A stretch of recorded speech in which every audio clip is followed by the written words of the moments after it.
tout ce qui s'est passé. Djibouti a lancé le 12 juin 2025 le Forum national Djibouti Agrobusiness 2030, un jalon stratégique vers l'atteinte de sa souveraineté alimentaire d'ici 2030. Cet événement rassemble acteurs publics et privés avec pour objectif de transformer durablement le système agroalimentaire du pays. Le gouvernement souhaite rompre avec une dépendance alimentaire critique, le pays important actuellement près de 80% de ses denrées. L'ambition est de développer une agriculture adaptée aux contraintes géographiques et climatiques de Djibouti afin de renforcer sa résilience alimentaire.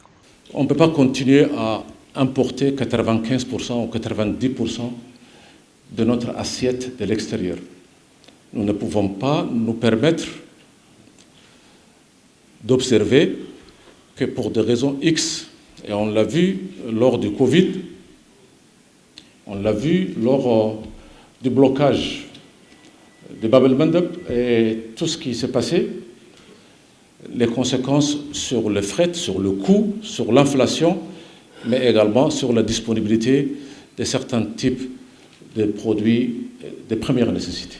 Pour assurer sa souveraineté alimentaire, Djibouti a identifié 4 filières stratégiques: l'aquaculture, la filière dattière, l'élevage caprin et le maraîchage. Le pays vise une autosuffisance partielle pour des légumes courants comme les tomates et les oignons. L'objectif global est d'atteindre 90% de couverture des besoins nationaux d'ici 2030. On doit compter sur nous-mêmes.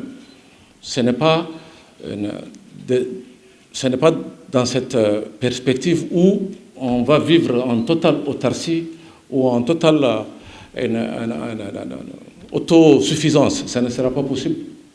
C'est de tirer profit des technologies aujourd'hui qui transcendent nos contraintes, c'est-à-dire le climat, mais également en termes de productivité. Longtemps concentrée sur les activités portières et logistiques, l'économie djiboutienne montre aujourd'hui une volonté claire de diversifier ses moteurs de croissance. L'agriculture, qui représente actuellement moins de 3% du PIB, est appelée à devenir un pilier stratégique de croissance. L'objectif est de la placer sur un pied d'égalité avec des secteurs clés comme les infrastructures et les énergies renouvelables.